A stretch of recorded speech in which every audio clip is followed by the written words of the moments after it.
Hello again, this is Eva. This is the third of 3 videos going over the adult coloring books I have and the utensils that I use. So, as you can see, there's a wide variety of stuff sitting here. First of all, I get a terrible bump on my finger, as you can see. So I have purchased a lot of these pencil grips that I put over the colored pencils I'm using. They also make ergonomic ones that are fitted specifically to your fingers. I have a couple of those. I like having a wide variety of erasers, so I bought the Prismacolor set of erasers. They come with 3. There's a third one that's clay, but I don't use it. It doesn't seem to work on this. I also keep pencil tip erasers for doing very detailed erasing.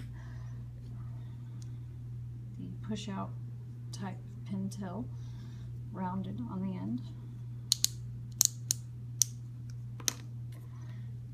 This is also a Pentel eraser, but it's triangular for getting along those very straight lines and tiny spots. This I was not able to purchase individually. It came only with a push pencil. I keep editing flags, post-its to mark pages. That's not necessary, but it's what I do.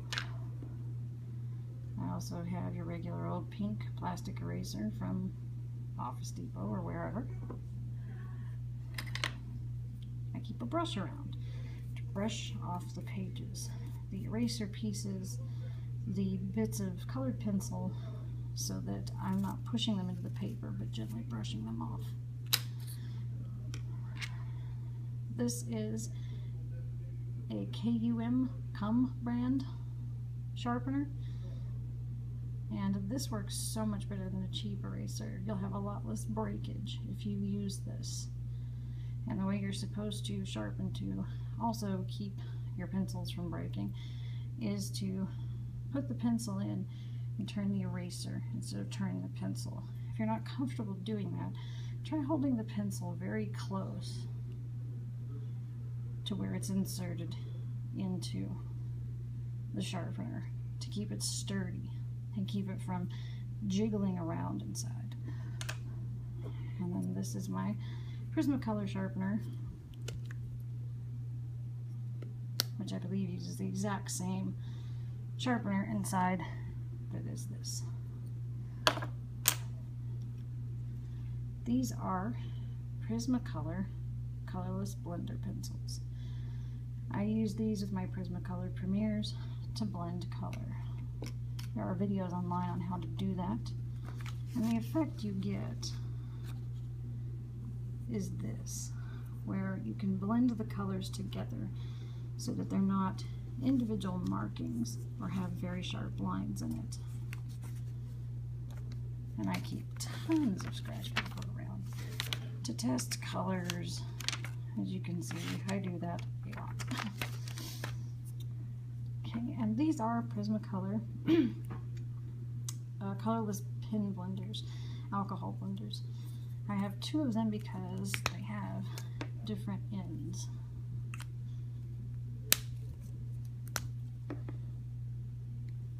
I also have another type coming in the mail. And I like these because they have 2 different ends on them. Now, to be honest, I haven't actually colored and pen yet, but I'm working my way towards that. But I wanted to be prepared. Now here, I have picked these colors with Prismacolor pencils. These are all for flower leaves. Sorry, my cat is talking to me.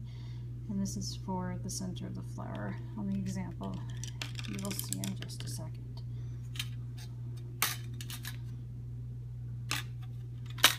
I'm working on the purple one right now, which is what those colors were I just showed you. This is my first blending attempt using these. You can see the end of it's dirty.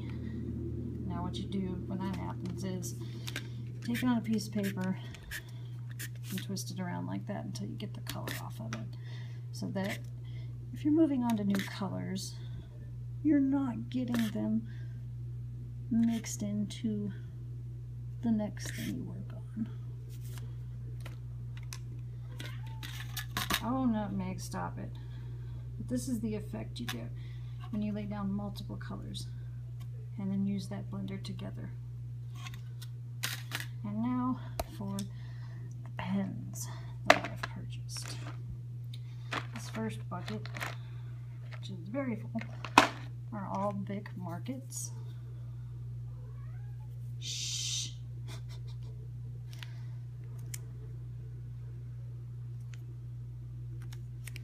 I believe that was a 36 set. These are, oops,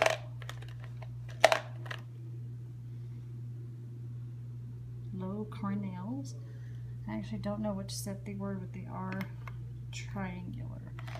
I bought those when I first bought the books for my mother and I. I have not tried them. I can tell you later which pens I like best once I do. Got a set of 8 Crayola sparkly ones. These weren't the glitters. I cannot remember. They're not glitters, they're whatever the other type of sparkly ones are. This set are Crayola Super Tips. These don't blend. So if you're going to use the Crayolas, you want to pick areas where you don't want to blend colors. Bic Mark-Its and Sharpies, that's a lot of Sharpies, do blend because they're alcohol, which that's what these blenders are as well. And they will work on other markers. They don't have to be Prismacolor. The Sharpies, I have fine points and ultra fine points, both in the 80s Glam set. When it comes to pencils,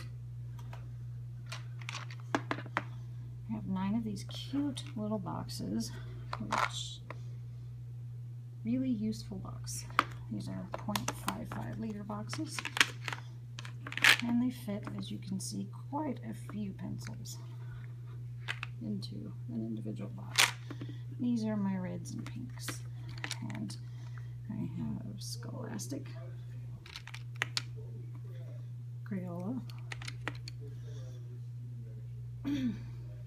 Rose Art, Prismacolor Premier,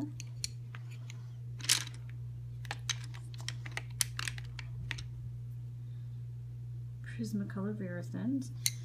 You might be asking, what's the difference? Prismacolor Premiers have thick, round leads. These can be blended with the blender pencils, and they work better for covering big areas. The Verithins have thinner, harder lids in the middle. They're better for outlining in smaller areas, and I don't believe they blend the same way. I have a few other varieties of pencils mixed in here, but you get the idea.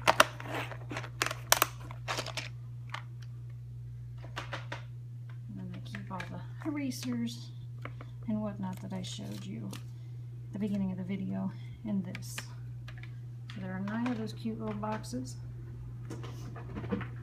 and they all fit into this 9-liter very useful box. And they allow me to put a couple of books in the top and carry all the pencils around with me.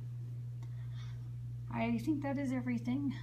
If anybody has any questions, leave me a comment and I will do my best to answer it. Thanks.